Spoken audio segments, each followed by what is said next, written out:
Good evening, everyone. On behalf of the Law Seco team, it is my pleasure to welcome you all for this session on online brand enforcement, understanding domain name disputes.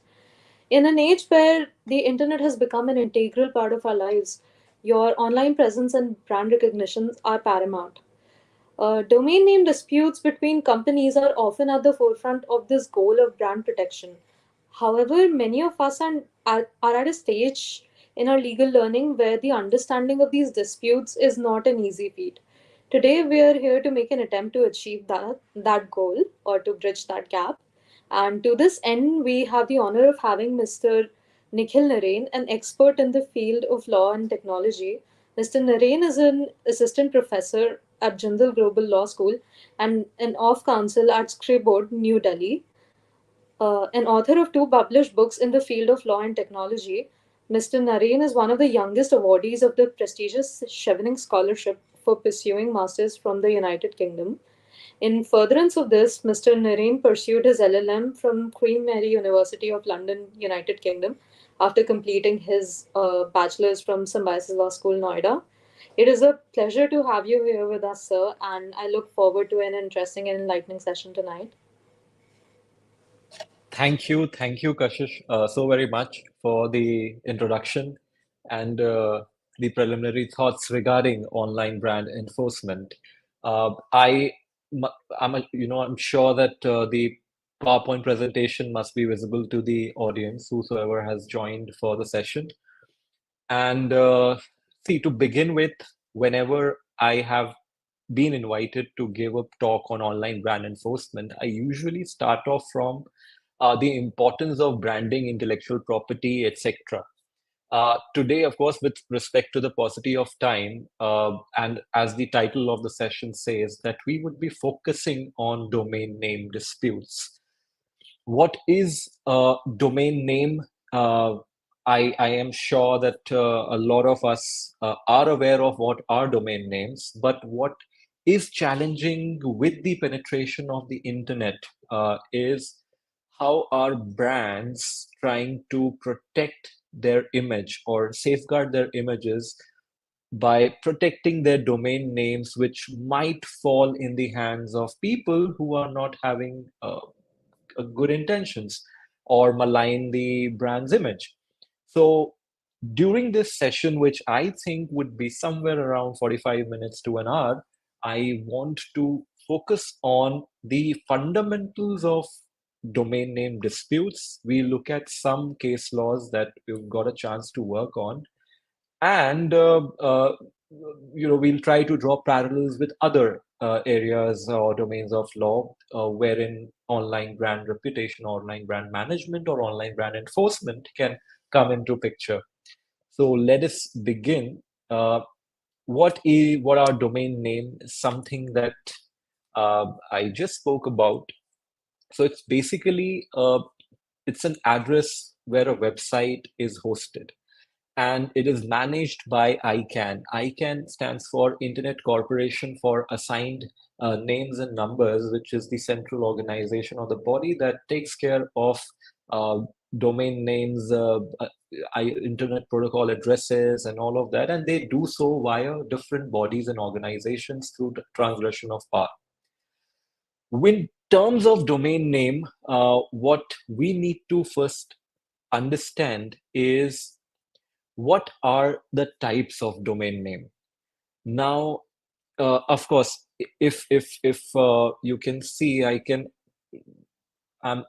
told that I can also share my screen, but for now I'll just use a simple example of Google that you can also see it in my PowerPoint presentation, google.com.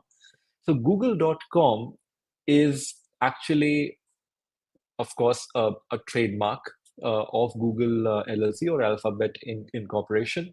But when you say that what is the .com here, it is what we refer to as the domain name. .com, .net, .orgs, these are called top level domains or GTLDs, generic top level domains. Whereas on the other hand, you have or you might have ended up visiting websites which ends like .co.in or .in, edu.in. So here.in is the CCTLD, which is called the country code top level domain, which and here.in stands for India as a country code. So it differs pertaining to jurisdiction. Say, for example, .uk stands for the United Kingdom, .us stands for the United States, .au stands for Australia, so on and so forth. Why is it important? So as I mentioned that a lot of times, of course, when I begin the presentation, I do focus on intellectual property.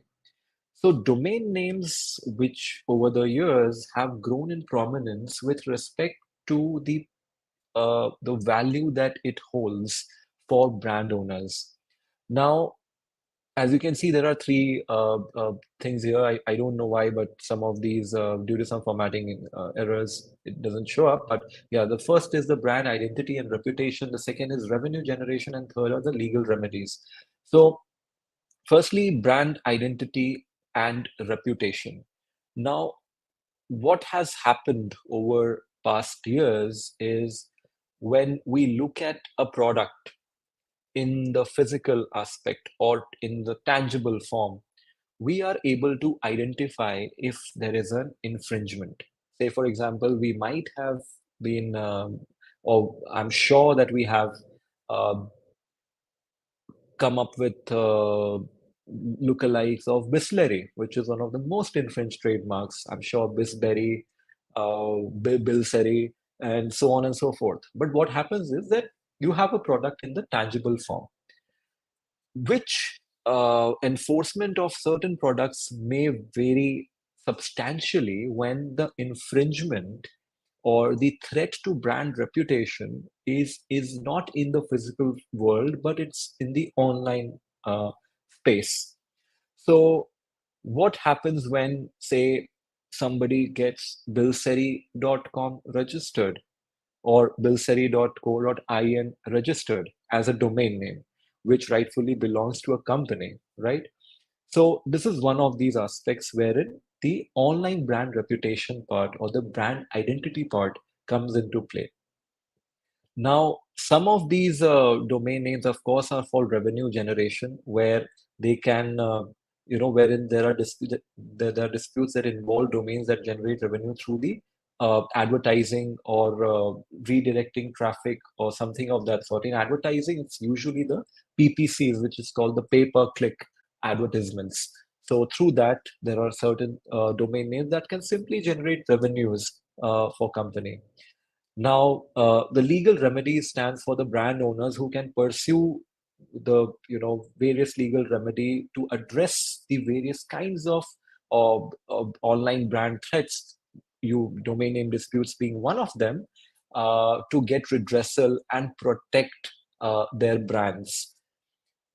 So these are some of these slides that I've just shared for the audience's help and assistance. You can read or go through it, where this particular slide, in light of the TRIPS agreement, talks about intangible property and the importance of intangible property and so on and so forth, uh, which ultimately it has been a debate wherein whether all digital assets can form a part of a valuation or companies' intangible assets uh, or not. So there has been take, and that take has varied substantially across jurisdictions.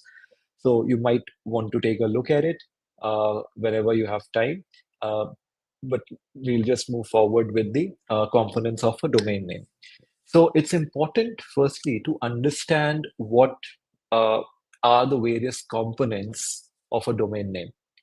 Now, wherein if we were to see that whenever you type, say, google.com, there's a protocol, there's an internet protocol, which is the first part, which is the hypertext transfer protocol. Now, if you, and usually now this has been a thing that if you even omit typing the HTTP protocol and simply type the domain name, you would end up visiting or entering into on a particular website. So that is one of it. The subdomain. Now, subdomains are here. You can see that the World Wide Web (WWW) is the subdomain. This can vary, of course, depending on, it's, as I mentioned, that it's optional and it just comes before your primary domain name. So another example of a subdomain apart from www I have written is the security, like security.apple.com. If you visit security.apple.com, you will end up visiting some of these Apple's security policies or the web page that caters to it. And then, of course, we have the domain name, which is the central part. For example, security.apple.com, here Apple is the domain name. So whenever we are trying to enforce UDRP or INDRP provisions or protection of online brand, it usually concerns the domain name, the trademark that it carries within itself. Say, for example, Apple here, or Google, or StreamYard, for example, wherein this presentation is going live, or youtube.com, the YouTube domain name. So that is it. And then the last bit is the top level domain. Here, .com is the top level domain, which I've already discussed previously. .org, .in, .net is a top level domain. .in is a country code top level domain for the Indian subcontinent, and so on and so forth. So it's important to understand the various components of a domain name.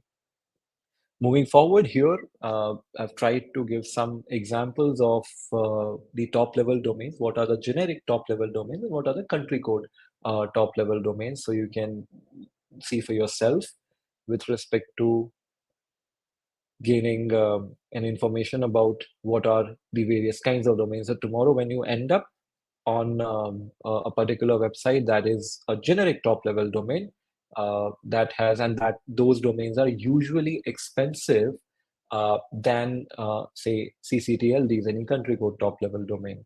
And why it is important to understand the distinction between the two, because when we talk about domain name disputes, the generic top level domain is governed by the procedures outlined under the Uniform Domain Name Dispute Resolution Policy, which is the UDRP, and the country code top level domain is governed by the procedures of the respective registry of the country, which of course more or less aligns with the principles of the UDRP. And we will come to that also as we will progress. Now, there are various types of brand disputes. Here you can see that I've just mentioned some of these aspects.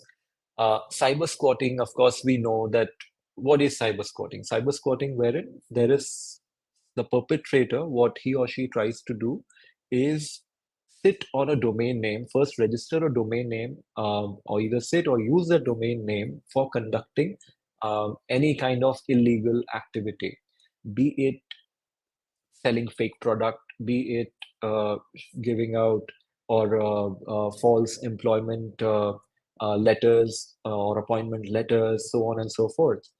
So it is important that there have been cases wherein a lot of people who were given job offers, who receive emails of job offers, usually the domain names are very closely aligned with the company, so that it appears that it is actually a real offer that has been sent.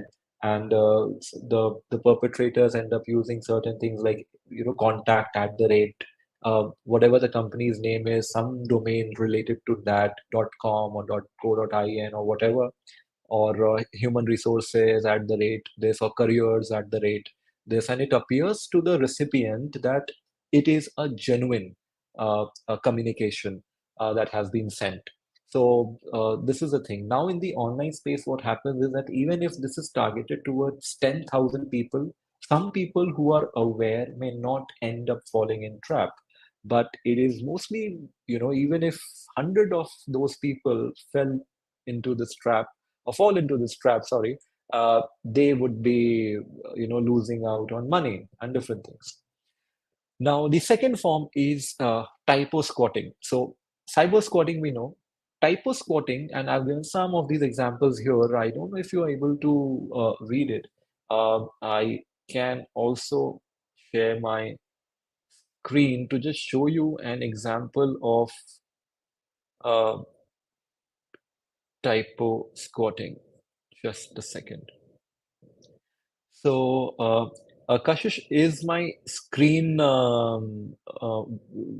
visible? Can you just let me know?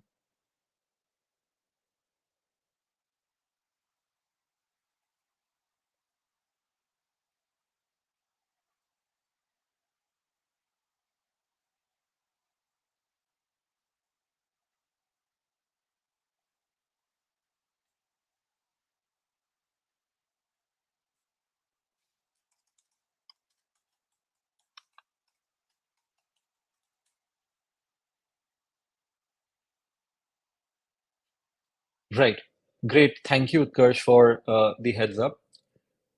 So I'll show you an example of typo squatting. So what happens in typo squatting is that you need to say, for example, we know Google. What if I replace LE with EL.com and press enter? Oh, magic. You actually end up on google.com, isn't it? So why this is important is that sometimes the perpetrators register a particular domain with, containing or actually using the permutations and combinations to ascertain what are the likelihood of people committing these typographical mistakes. And of course, when it got redirected to Google, it was not the case that Google actually owned it. No, it was owned by somebody else. But that perpetrator started using, this particular website for pay-per-click ads, generating revenues, or so on and so forth. So it's important. And when it was brought to the notice of Google, they then initiated a domain name dispute against the owner of that particular domain name, the registrant of that particular domain name. So that's one of these things. Right. Then you have linking and framing, wherein a user can simply click on a text or a web link, and that takes them to a different website. So sometimes, what people could do is they can simply redirect the traffic that is going to a particular website to their own, with respect to purchasing of domain names. So that is one of these aspects wherein that is important to understand that how to counter these kind of menaces on the internet. And same goes for meta tagging. So meta tagging, I don't know if the audience is well aware, but it just helps in in companies or brands uh, feed certain keywords to Google, AdWords, say for example. So, say for example, if I were to write, if I am designing something, my brand, and I have purchased a domain name for that brand. So, in using the meta tagging or the Google AdWords, what I'll end up doing is I can also mention the names of my competitors here. And what would happen is that if anyone who is a commoner would end up searching, say, for example, best law firms to find an internship, or say, for example, best technology law firm to find an internship. So I, as a as a perpetrator, can feed in a lot of meta, which is not illegal per se, but recently the Delhi High Court has flagged this, that this is actually violating trademark rights. But this is something that is happening globally. So that is also something that we need to be mindful of using meta tags. Now, coming to the resolution methods, why and how are domain name disputes redressed? We know that going to the court is, of course, an option, but it's a time consuming and expensive procedure too. So, what ICANN does is that it has its own domain name dispute resolution policy, which is called the UDRP. Now, when I was discussing about the GTLDs and CCTLDs, I made a mention that why the understanding of that distinction is important. So when you are talking about or looking at a generic top level domain, now you are a brand owner and somebody else who is trying or has registered a brand name or a domain name which is confusingly similar to yours as a .com. Now, that's a generic top level domain. So the dispute resolution procedure or the forum or the resolution or the redressal mechanism that lies with you is to actually approach the WIPO and file for this UDRP proceedings. Now, you might see, or of course, I'm sure that you are able to see the three grounds or the three conditions based on which there is a successful transfer of a domain name from the defendant to the complainant or from the respondent to the complainant. Now, the first essential aspect of this proceeding is that the domain name is identical. So when we say domain name, here we are referring to the domain name that is in question, like which is infringing or is flagged. So here it says that the domain name is identical or confusingly similar to a trademark or a service mark in which the complainant has rights. So it has to be you, the complainant, who first needs to prove the right that you have a trademark or a service mark right in this particular domain name that is in dispute. The second of this question is that the registrant does not have any rights or legitimate interest in the domain name. Now, what is the registrant doing, the present owner of that disputed domain name with that particular domain? If they have hosted the domain name for pay-per-click advertisements, that one thing to generate revenue, or are they doing any kind of just posting links that can make people visit some malicious websites wherein they can get defrauded, or whatsoever is the case? But the point is that that particular or the current registrant of the domain name has no rights or legitimate interest in that particular domain name. And the third of which is the most critical to prove, is that the domain name has been registered and is being used in bad faith. So, and this is where something that makes it challenging, that how do you prove that the current owner of that particular domain name has registered or is using the domain name in bad faith?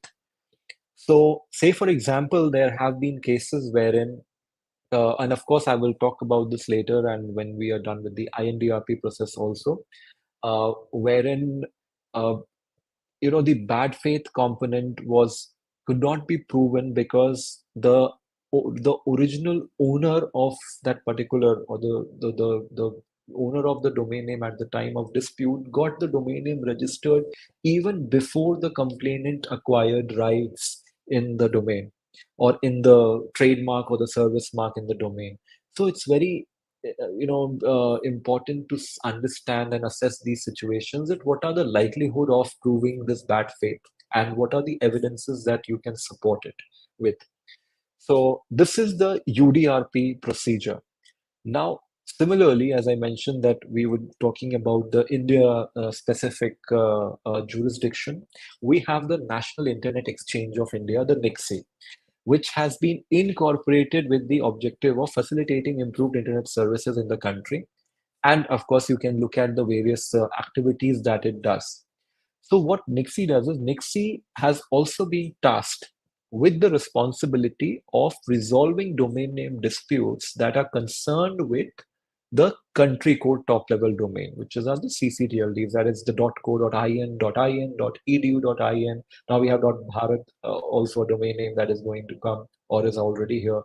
So we have so many different aspects. So Nixie, through the .indrp procedure, helps brand owners get the claim on their, or if they feel that somebody else have violated their rights or using their CCTLD, which concerns .in bad faith, to get them back from the registered owner, which takes us to the .in domain name dispute resolution policy. And as you can see, here as well, you have three criterias and three essential conditions that need to be proven. And mind you that in both UDRP and INDRP, all the three conditions need to be proven. It cannot be said that if you can prove as a complainant, you can only fulfill and prove one or two of these three conditions, then successful transfer would take place. No, you have to prove all the three conditions that are outlined in the UDRP as well as in the INDRP, which are not very different. So even in INDRP, you can see that the first condition is that the registrar's domain name is identical or confusingly similar to a name, trademark, or service mark in which the complainant has rights, which is similar to UDRP. Second, as well, that the registrant has no rights or legitimate interest in respect of the domain name. Again. And third is the registrant's domain name has been registered or is being used in bad faith. Now, here there's a slight change and slight difference from the UDRP. So, in UDRP, as you can see, in the third component, the keyword that is used is and.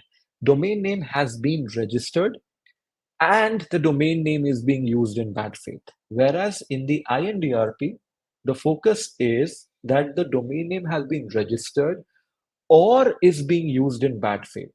So the threshold is a little bit lower in terms of the dot in INDRP. That even if as a complainant you can prove either registration or its current use in bad faith, then you prove and you suffice the third condition that is there. Now let us try to look at each of these conditions and understand what they are.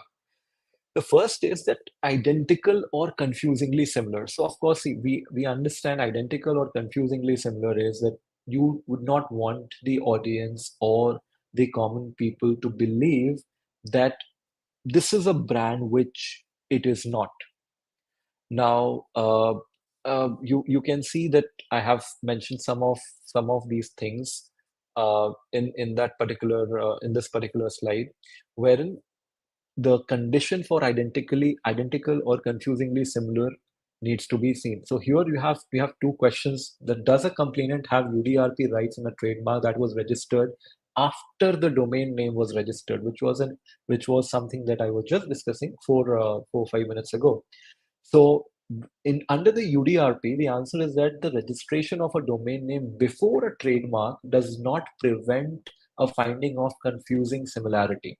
In fact, the UDRP makes no specific reference to the date on which a mark was registered. And the second is, however, registration of a domain name prior to the registration of the similar mark may help disprove that the domain name was registered in bad faith under the third element of UDRP. So the first point says that it need not be necessary even if the complainant did not acquire rights when the domain name was registered. But the second is, but of course, the respondent can, of course, have this backing that how do you prove that I registered the domain name in bad faith? To give this an example, I could fetch an example which we will be coming to pretty soon. Now, moving forward with the second component is the rights or legitimate interest. What is the rights or legitimate interest? So, a right or legitimate interest in domain name means possessing a lawful entitlement or legitimate interest in a domain name that includes a trademark of of another party. So, here you have, I don't know if you can see the entire thing, but again, there is some bifurcation wherein we have we mentioned that what does it mean to have rights or legitimate interest, so which is very closely related to the identical or confusingly similar. So in most of the cases both of these are quite intertwined in towards in each other, so it's pretty easy. So if you can prove one, you are most likely to prove the rights or legitimate interest part as well. The third part, the bad faith part, is something that is tricky and not that easy to come to a conclusion or infer that whether the registrant at the moment has registered the domain name in bad faith. Because if this condition is also proven, then the UDRP, the WIPO, or NIXI would award for a transfer of that domain name to the complainant uh, from the current registrant. So here you have bad faith. So possibly you can see that there are four aspects that we have felt are essential and have been into consideration or in consideration when bad faith component needs to be proven. So sometimes there are some people uh, who acquire domain names of reputed brands or trademarks and then later on offer to sell them those domain names. So when you do that, by default, it showcases your bad faith that all the intention that you had was that you acquire the domain name because it was available. And as you know, that for purchasing a domain name, it's free, first come, first serve basis. You don't need any other things. So, that is one of these aspects that I acquired a domain name today with the intention of selling it to this big brand and asking for money in return. So that sometimes is a default proof for bad faith. The second, of course, is the pattern of bad faith registration. Now, if I, as a registrant, there are various domain names that I have purchased, and I'll show that how you find out who's the owner or who's the, when was the domain name registered. That is called the who is lookup. We'll come to all the practical aspects towards the second half of the lecture. So that is important. So we can find out that if a particular respondent or the defendant has a pattern of this bad faith registration, that they keep registering the domain names of famous companies, trademarks, or marks that they do not have rightful access on. So that is one of the things. Third, of course, is the registration to disrupt a competitor. So anything you can do when you acquire likely, the domain name that are your competitors, you can do a lot of things that could disrupt your competitors' business. So specifically when, and you might read or mention that there are certain panels which are generally convinced when the registrants intentionally target competitors by using their trademark in the domain names that they have or that they purchase. And the fourth is, of course, they intend to attract us, the commoners, the common people, to end up believing that this particular web address, domain name is actually somebody else. Say, for example, here you can see a picture of Tata and Tata's. So if you do not put in your mind or your brain into it, you might end up believing as a commoner that or as a layperson that this is actually or has got some affiliation with the real Tata. So these are some of these elements, and which time and again have been used to prove the bad faith element of UDRP or INDRP, domain name dispute resolution procedure. Now, coming to this aspect, now this is something new, which is called the reverse domain name hijacking. Uh, when there are certain aspects wherein, in simpler terms, is that when complainant try to use UDRP or INDRP to evict the rightful registrant of a domain name. Now, one of these cases where one of my senior colleagues was handling a disputed domain name called tickets.in. The complainant was a company that was incorporated out of the UK and claimed that they had rights in tickets. And but our client was majorly into purchase and acquisition of various domain names that contain generic or descriptive terms like tickets, computers, etc., etc. So the point is that, of course, as I said, that domain names are first come, first serve. So nobody can stop you from purchasing a domain name. But what happened in this particular instance was that when the complainant, actually filed a complaint against getting tickets.in back, we were able to prove through reverse domain name hijacking that our client did not have intentions to actually go forward or use this domain name to affect or tarnish the brand image of tickets or whosoever the complainant was, because this was a generic term. So we just got and instead, so reverse domain name hijacking essentially means that you got the rights in the domain name, but you didn't acquire these domain names. So what happens is it, of course, if it is resting with somebody else, what you try to do is you try to, after you have got rights and everything, then you try to go and get these domain name back from these registered owners of the domain name. Which, of course, in short, has been mentioned that is used to gain control over a valuable domain name that the hijacker cannot purchase or register through legitimate means. So, what you do is that you file a UDRP or an IDRP case and try to get that domain name back. So, that is one of these aspects, and which is called the reverse domain name hijacking. Now, there are certain case studies that we worked on, Freeboard has worked on, and one of these was msdhoni.com, which is a 2016 case. So here, if you look at it, so Mr. Dhoni and somebody, David Hanley was a cyber squatter, was somebody who was sitting out of the US and made a purchase this domain called msdhoni.com. And if you can see that over the top, you can see that it's written that the domain msdhoni.com is for sale. And to purchase, you can call this or click here for more details. And you can also see that there are related links, photos of Dhoni match, India cricket, cricket wallpapers, cricket, and etc. So all of these were links. So these links are essentially those pay-per-click advertisements, after which if somebody clicks on it, some even though minute, but there is a revenue generation that can take place. So we could prove, and this was a case wherein there was also an angle of personality rights coming into play. And of course, all the three elements of the UDRP were proved because the David Hanley had no rights in msdhoni.com and was using it for some kind of a commercial activity and revenue generation. Similar was a case of havelsindia.com. So even here, what ended up was, say, Havels is a well-known, it is a registered mark, and the registrant added India, got the .com registration done, and then actually had these links over there.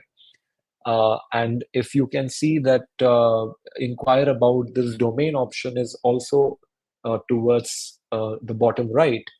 So even here, it was proven that all of these three conditions of Havel's of the UDRP were satisfied, and successful domain name transfer took place, and Havel's got the domain name back from the registrant who was sitting on havelsindia.com.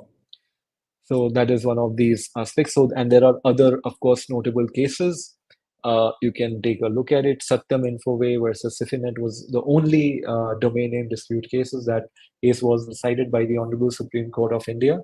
And alongside that, you have other cases also. See these many cases.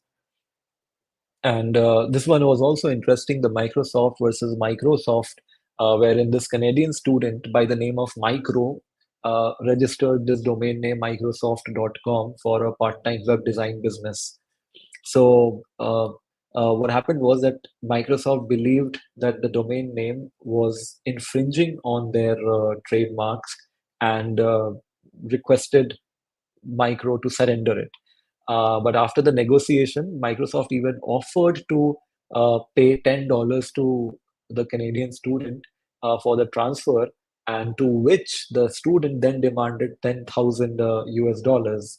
And then it was then that the Microsoft, accused Micro of cyber squatting, and then they could get that domain name back. And even today, if you type microsoft.com, you will end up on Microsoft, the original Microsoft.com website. So that is also one of these cases. Other cases, of course, you can simply take a look for your understanding. And then what I mentioned was that the practical side of things, and I believe we are absolutely on time uh, for this. The practical side of things. Now, when the domain name dispute, uh, uh, the first line of thought, say when the client comes to you and talks about a particular domain name that somebody else has purchased, got it registered, there are certain ways of or the practical tools that help you in understanding that when was the original domain name registered. And sometimes there are also instances where the domain name was also sold, and it was purchased by some people in the middle. So some, say for example, if a domain name was registered way back in say 2002, and then it was then sold to somebody else in 2005, somebody else purchased in 2005, that somebody then sold it to somebody else in 2009, so on and so forth. So at times it becomes difficult. So you have the who is lookup, which actually helps us to gauge that when was this particular domain registered, and whosoever is the current owner of the domain name, uh, how you can approach. So after the general data protection regulation, usually these information prior to the enforcement of the general data protection regulation were made public, but now they are, majority of them are redacted for privacy, but you will find an email address wherein you can, of course, approach the holder of a particular domain name concerning or requesting to transfer that domain name back if you think that, or your client thinks that you have legitimate rights. So, say for example, here the screenshot is of metaverse.com. Metaverse as a trademark, as a term, became prominent quite recently, especially, or it was around during the pandemic that this term actually gained prominence. Then came the meta rebranding of by Mark Zuckerberg and everything. But if you can look at the who is information there, this particular domain was registered on 15th of June 1994. Now, this was at least 12 years before Facebook came into existence. So, of course, if Meta tries to get this domain name route, of course, it can, and it would definitely not able to prove the bad faith element on part of whosoever got this domain name registered into 1994 and kept renewing it for a substantial period of time. But then what happens is that you either you get compensated when you do a transfer. So I believe that it's now rests with Mom order. So Meta has acquired it, so they must have paid money to the original registrant of the domain name. And mind you that domain name investing is also a legit business. So, and people, there are domain name investors, in fact, aggressive domain name investors who actually buy domain names and sell them. The point is where the illegal aspect comes into picture is that when you try registering domain names that you know that uh, carries trademark or service mark or rights of somebody else, some other organization, and then you get them registered. And even if you're sitting on it and just parked it, not using it, there can be instances or chances that the bad faith element could be proven against you. So that is one of these angles. So this is your who is lookup. So you can simply go on whois.com and wait, I'll just present my screen again for you to see. Yeah, I hope that my screen is visible again. So here I just took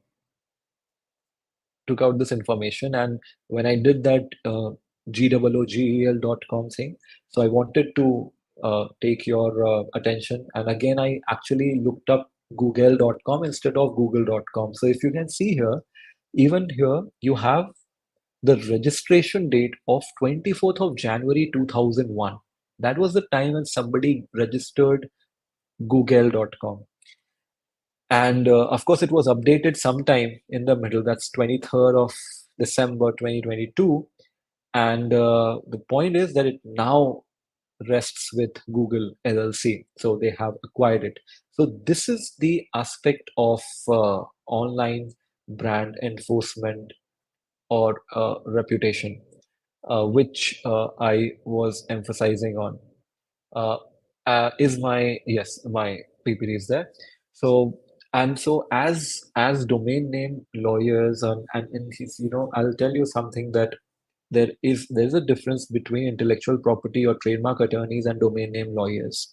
So trademark, of course, you can go for your rights if you have something that you have rights on. In cases of domain name, even if the complainant has rights, they might not able to get the domain back from the current registrant. Uh, if say for example, in case of metaverse, now how would somebody prove, or how would Meta prove that this person who got this metaverse.com registered in 1994 did it with bad faith? And even for the first second component, that if he has no rights or something, because Meta as a company did not exist, or metaverse as a term didn't exist. So how do you do that? So there's this difference of how you approach domain name disputes problem situation from the trademark attorney's lens and as a domain name lawyer's lens. So that is something that is important. Now, moving forward is the other website, which is called archive.org. So again, archive.org, what this helps you to do is essentially these are web crawlers who take snapshots of websites over a period of time.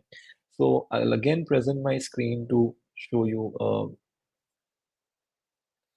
this through an example. Say for example, you have this. So this is the archive.org website. Now you want to know that how google.com used to look at a certain period of time. So you just type google.com, you look at the website and see. What you get to see here is a timeline. We are here, 2023. These are all those blue dots that have these snapshots taken. Let us try to go back, say, in 2000. Okay, 2000, 4th of March 2000 at 10:33 a.m. and 37 seconds. How did google.com look like?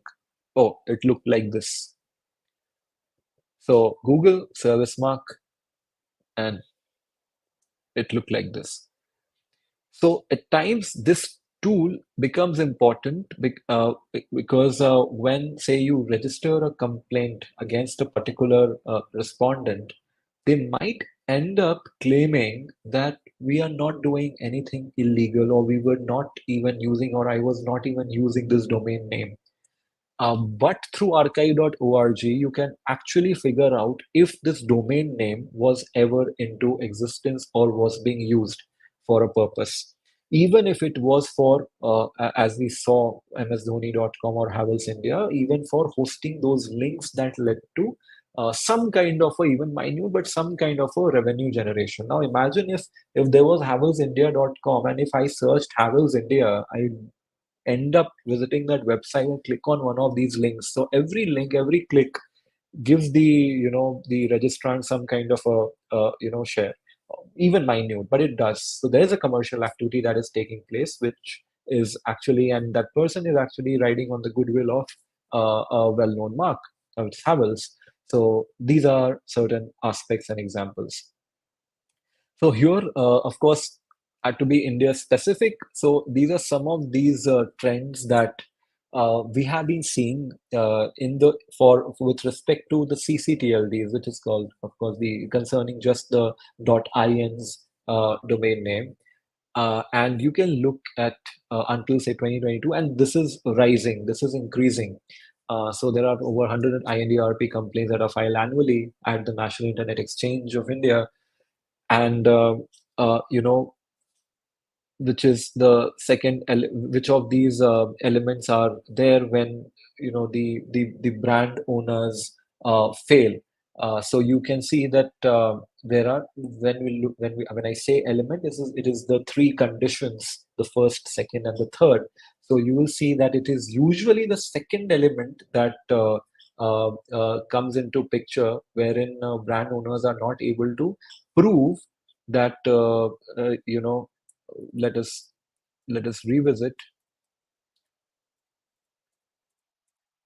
behind ERP, that the registrant has no rights or legitimate interest in respect of the domain name. So that is one of these prominent cases. which makes the brand owner's complaint fail. And then you have the third element, the first element, and there are could be other situations.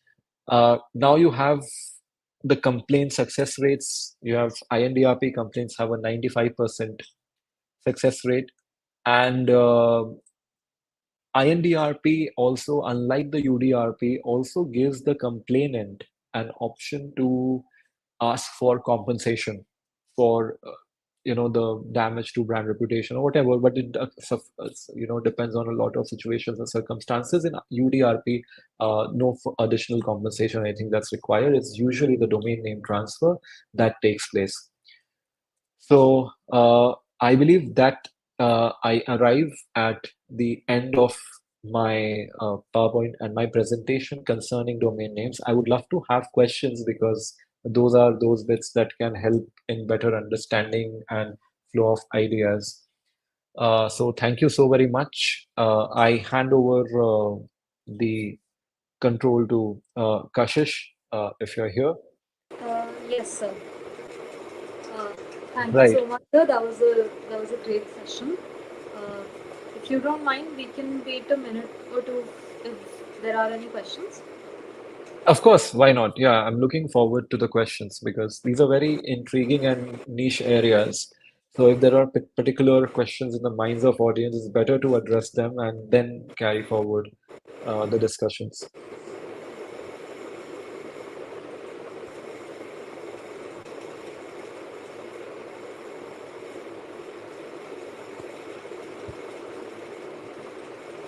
If anybody has any questions, you can post them in the comments.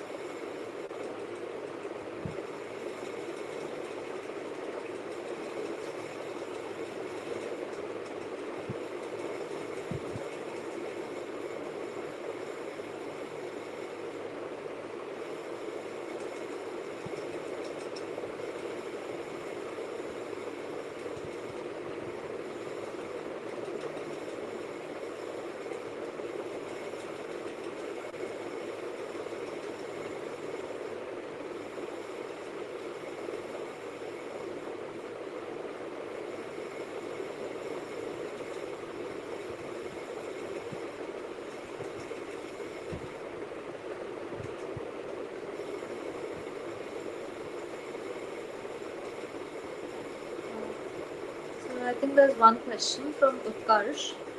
He would like to know what is the basis of UDRP complaint. Right. So the basis of UDRP complaint can be multifold, actually. That depends on your proactiveness as a brand owner, brand manager, or as a lawyer who is managing IP portfolio of a company, or can be reactive. These are the two ways. Reactive is upon discovery. Now, say for example, say Havells India. This was reactive. Havels didn't know that something of this sort exists. In case of, and this is going to be the same for UDRP as well and INDRP as well, so there's no difference between the two. But what happens is that now they came to know that there is a domain that exists, which is, of course, carrying our brand name and reputation. But what it is also doing is it is leading the user somewhere else. There are multiple links. Those can be malicious links also. You don't know. People might end up losing their information or any crucial asset. And then they need to take that back from the perpetrator or the current registrant. So the here the basis is that you are actually going forward and acquiring your digital asset, your intangible asset that Havels has rights in, or your client has rights in. The basis could be multifold. That, and when I was talking about these three aspects, it is you as a law professional or as a brand manager that you need to ascertain where and if the current registrant is violating or is actually coming to terms on all of these three principles that are mentioned under the UDRP. for you to then go forward, because every UDRP complaint requires a arbitrator fee. If there's one arbitrator, the fee is 1,500 US dollars, which is close to a lakh 10,000 rupee. Right? So you need to ascertain that what are the chances, what are the likelihood, and if you have the right uh, claim on a particular domain name. Again, going back to say metaverse.com example, herein it is also UDRP complaint, because that there's .com top level domain that comes into play. So it is a UDRP complaint. But to prove, say for example, the first, second, or the third element, that somebody who got metaverse.com registered in 19, say for example, you are the legal counsel or the general counsel of Facebook or Meta, and today you want to get that metaverse.com from that uh, owner. Uh, you have very less likely chances to prove that the owner in 1994 could foresee that, oh, there might be a company that would come up in 2005 6, would come up with a term called metaverse in 2018. So and that is why it's very essential, and I made a mention that domain name investing is also a legitimate practice. When it becomes illegitimate is that you are purposefully and specifically purchasing those domain names wherein somebody else has rights. I'll give you, Utkarsh, coming to your question, or also, I'll just like to take 2 more minutes. There's another case called Google Translate .in or co.in, wherein the person who registered this particular domain name actually wrote to Google to buy this and they would like to sell it. And which in one of these elements in my PPTs, I mentioned that why you're doing it, you have purchased a domain name to actually make profit. And but the point is, it's not a domain name that is yours or you have coined the term. It is about somebody else who is using it. It is somebody else, some reputed brands or organization that has its trademark rights in there. So these are various bases on which you need to ascertain wherein you can successfully file a UDRP or an IDRP complaint or not. So I hope this answers your question, Utkarsh.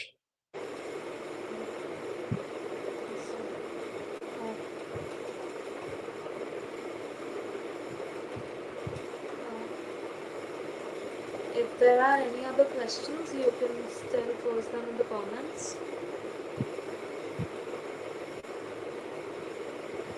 And the only add-on also for the audience that I would like to give. So this is usually what I mentioned, that in case of domain name disputes, you can take perpetrator to courts as well.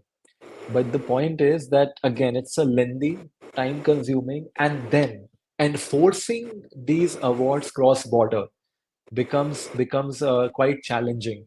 Because say for example, you have an organization that's based out of the US and you are wanting to enforce a Delhi High Court order over there. And that is why if you go for GoDaddy at the time of registration, as a owner, as a purchaser of a domain, you submit to the UDRP or INDRP procedure. That in case of dispute, you are submitting yourself to this particular resolution. So that's also just an add-on which I thought of giving, that you do not take the court procedures usually. So I don't think there are any more questions. Right. Before we end, I would just like to thank you for taking out your time and contributing to this project. Uh, I'm No, sure we all my look. pleasure. My pleasure, and thank you so very much for the coordination and for organizing it. I hope that I was able to impart some useful information for the audience, whosoever was listening and whosoever will watch the recording in future. So thank you so much. Yeah, And the thank live. you. Thank you.